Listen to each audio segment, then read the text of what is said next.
నమస్కారం. Welcome back to my channel and this is miss Swetha. And almost మనం September first week premium episode అయితే చూసేసాము. So నేను చాలా ఎక్సైటెడ్గా ఉన్నానమాట. మోస్ట్లీ నాగార్జున గారి ఎంట్రీ కానివ్వండి, సో అతను ఇంట్రాక్షన్ కానివ్వండి, కంటెస్టెంట్స్తో ఇంట్రాక్షన్ కానివ్వండి, నాకైతే చాలా బాగా అనిపించింది. మరి మీకు ఎలా అనిపించిందో కమెంట్ సెక్షన్లో కమెంట్ చేయండి.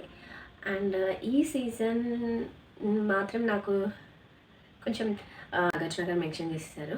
ఫుల్ మనకి హౌస్ ఎలా ఉంటుంది అనేది మనకి ప్రతి రూమ్కి వెళ్ళి మనకి ఎక్స్ప్లెయిన్ చేయడం కానివ్వండి, అక్కడక్కడ మనకి లైన్ కానివ్వండి, థీమ్ నేచర్కి సంబంధించిన థీమ్ ఉంది. తూనిగా కానివ్వండి, లయన్ కానివ్వండి, పీకాక్కి సంబంధించిన కానివ్వండి, అన్ని విధాలుగా కూడా మనకి ఒక థీమ్ అనేది క్రియేట్ చేశారనమాట. సో అదైతే నాకు చాలా బాగా నచ్చింది. అండ్ ప్రతి ఒక్కొక్క థీమ్ అంటే ఈ నేచర్కి సంబంధించిన థీమ్లో మనకి టూనీగా లక్కి సంబంధించి అండ్ పీకాక్ అనేది మనకి స్ట్రెంగ్త్కి సంబంధించి అని చెప్పేసి బాగా ఎక్స్ప్లెయిన్ చేయడం అయితే జరిగింది. అండ్ ఓవరాల్గా బిగ్ బాస్ లోపల హౌస్ అయితే చాలా బాగా వైబ్రెంట్గా అనిపించింది అనమాట. అండ్ నెక్స్ట్ వచ్చేసి కంటెస్టెంట్స్ని మనం చూసుకుంటే మాత్రం మనకి ఆల్మోస్ట్ మన అందరికీ తెలిసిందే, ప్రోమోలో కానివ్వండి మనకు ఆల్మోస్ట్ ఒక క్లూ అయితే ఇచ్చేసారనమాట. అది ఏంటి అంటే పేర్ లాగా పంపించారనమాట. ఒక కంటెస్టెంట్కి ఒక బడీతో పంపించడం అయితే జరిగింది. పంపించడం కానివ్వండి, ప్రియాంక మోహన్ అక్కడక్కడ మనకి సెలబ్రిటీస్ కనిపించడం, అంటే వాళ్ళ మూవీ ప్రమోషన్స్ కోసం మనకి అక్కడక్కడ మనం సెలబ్రిటీస్ని ఇంట్రడ్యూస్ చేయడం అన్నది, అండ్ లోపలికి పంపించడం, అండ్ అనిల్ రావిపూడి కూడా లోపలికి వెళ్ళడం, అండ్ సో ఆడియన్స్కి నచ్చే విధంగా కొంచెం బాగా అనిపించింది. అండ్ నెక్స్ట్ మనకి కంటెస్టెంట్స్ అర్జున గారిని ప్రేస్ చేయడం అనేది టైం లాగింగ్ లాగా నాకు అనిపించింది. ప్రతి ఒక్కరు ఒక రోజెస్ ఇవ్వడం కానీ, అండ్ నెక్స్ట్ బేబక్క రావడం, నెక్స్ట్ తాను ఒక ఇద్దరిని పంపించి దాని తర్వాత ఒక ఇది చేయడం కానివ్వండి. సో ఇదంతా కొంచెం టైం ల్యాగ్ చేసినట్టుగా నాకైతే అనిపించింది. నిన్న జరిగిన ప్రీమియర్ ఎపిసోడ్లో మనందరికీ తెలిసిందే 14 కంటెస్టెంట్స్ అయితే లోపలికి వెళ్ళారు. అండ్ మన హౌస్ అనేది కూడా వైబ్రెంట్గా అనిపించింది. ఓవరాల్ లుక్ అనేది కూడా చాలా బాగా అనిపించింది. అండ్ అక్కడ మనకి ఇన్ఫినిటీ రూమ్ ఉంది. అండ్ ఇవన్నీ కొంచెం కొత్తగా తీసుకువచ్చారు. చాలా బాగా అనిపించింది. ఒక కొత్త లుక్తో అయితే మనం ముందుకు తీసుకురావడానికి చాలా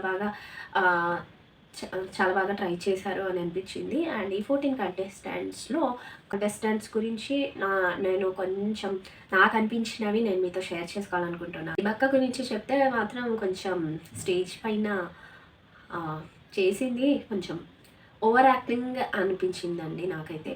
కొంచెం నాగార్జున గారితో ఇంటరాక్ట్ అవ్వడం కానివ్వండి, సో ఇవన్నీ కొంచెం ఫస్ట్ ఎంట్రీ అవ్వగానే దీన్ని పంపించడం అని కానివ్వండి, తను మాట్లాడే విధానం కానివ్వండి, కొంచెం ఉండబోతుందో తను క్లియర్గా మనకి స్టేజ్ పైన చూపించినట్టుగా నాకు అనిపించింది. సో శేఖర్ భాష గురించి మనందరికీ తెలిసిందే, విజే. సో అతని ఏవిలో కూడా మనకి చూసాము, చాలా అవార్డ్స్ కూడా ఆయన పొందారు. అండ్ దానికి చెప్పాలంటే ఆయన గురించి ఎక్కువ మనందరికీ తెలిసిందే కాబట్టి ఆయన కొంచెం ఓవర్ స్మార్ట్ అండ్ పాయింట్ గట్టిగా అయితే ఈ కంటెస్టెంట్ అయితే మనకు అనిపిస్తారనమాట. బేబక్ అయితే మొత్తానికి ముందు నుండే స్టార్ట్ చేసేసింది. అండ్ స్ట్రైట్గా మాట్లాడటం, అప్పుడే గొడవలు పెట్టేసుకుందాం స్టార్ట్ చేసినట్టుగా అయితే నాకు అనిపించింది. గేమ్ ప్లాన్ ప్రకారం తనేమనుకుంటుందో తెలియదు, కానీ తనని స్టేజ్ పైన చూసినప్పుడు మాత్రం కొంచెం ఓవర్గా రియాక్ట్ అయింది అన్నట్టుగా అయితే నాకు అనిపించింది. అండ్ ఏమో కంటెంట్ తీసుకురావాలి అని చెప్పేసి తను చేస్తున్నా అనేది ఒక్కొక్క కంటెస్టెంట్కి ఒక్కొక్క గేమ్ ప్లాన్ అనేది ఉంటుంది కాబట్టి, సో నేను అనుకునేది నా అకార్డింగ్ టు మై పర్స్పెక్షన్ నేను చెప్పాను. నిఖిల్ గురించి చెప్పాలంటే అందరికీ తెలిసిందే, Nikhil slow and study going లాగా నాకు అనిపించారనమాట. ఏదైనా కొంచెం ఆచితూచి అడిగేసే లాగా, ఎలాంటి సిచ్యువేషన్ అయినా హ్యాండిల్ చేసేలాగా ఎలా డిఫరెంట్గా అనిపించి, సోనియా అండ్ మణికంఠ కొంచెం ఓవర్ అగ్రెసివ్ అవుతున్నట్టుగా నాకు అనిపించింది. అండ్ మనకి ఆల్మోస్ట్ ఈరోజు మార్నింగ్ నేను నార్మల్గా సోషల్ మీడియా ఓపెన్ చేసినప్పుడు ఒక ప్రోమో అయితే రిలీజ్ చేశారు. ఈరోజు ప్రోమో అయితే మనకి రిలీజ్ చేశారనమాట. ఆ ప్రోమోలో మణికంఠ కొంచెం ఓవర్ అగ్రెసివ్ అయినట్టుగా నాకు అనిపించింది. ఓవర్ అగ్రెసివ్ అయ్యి కొంచెం నోరు జారినట్టుగా నిఖిల్తో అనిపించింది. మరి అదైతే మనకి చూపిస్తున్నారు. సో నాకు ఈ ముగ్గురైతే ఓవర్ అగ్రెసివ్ అని అయితే నిన్న చూసుకున్న ఓవరాల్ పర్ఫార్మెన్సెస్ కానీ ఇవి ప్రజెంటేషన్స్ అయితే చాలా బాగున్నాయి. కాకపోతే కొంచెం విష్ణుప్రియకి కొంచెం ఎక్కువ స్క్రీన్ స్పేస్ ఇచ్చారు అని అయితే విష్ణుప్రియకి అనిపించింది. తన అవుట్‌స్టాండింగ్ పర్ఫార్మెన్స్ కానివ్వచ్చు, లేదంటే ఆమె డాన్స్ కానివ్వచ్చు, లేకపోతే మరి ఏదైనా కానివ్వచ్చు. కానీ కొంచెం స్క్రీన్ స్పేస్ అనేది తనకి ఎక్కువగా ఇచ్చినట్టుగా అనిపించింది. అండ్ ఎవరైతే ఏవి ప్రెజెంటేషన్స్ ఇచ్చారో నాకైతే చాలా బాగా అనిపించింది. నిన్న అనిల్ రావిపూడి లోపలికి వెళ్ళినప్పుడు కొంతమంది కంటెస్టెంట్స్ నుండి ఎవరైతే ఓడిపోయారు అని చెప్పేసి నామినేషన్స్ చేసి తర్వాత అతన్ని టార్గెట్ చేసినట్టుగా నాకైతే అనిపించింది. అండ్ నాగమణి కంటని చూసిన వెంటనే నాకు మరో Prashanth last time Bigg Boss winner Prashanth ఉన్నాడు కదా, తనని చూసినట్టుగానే అనిపిస్తుంది. సో ఈ సీజన్లో కూడా మోస్ట్లీ నాకు అనిపించింది ఏంటి అంటే మణికంఠని ఖచ్చితంగా టార్గెట్ చేయబోతున్నారు ఓవరాల్ కంటెస్టెంట్స్ ఎవరైతే ఉన్నారో.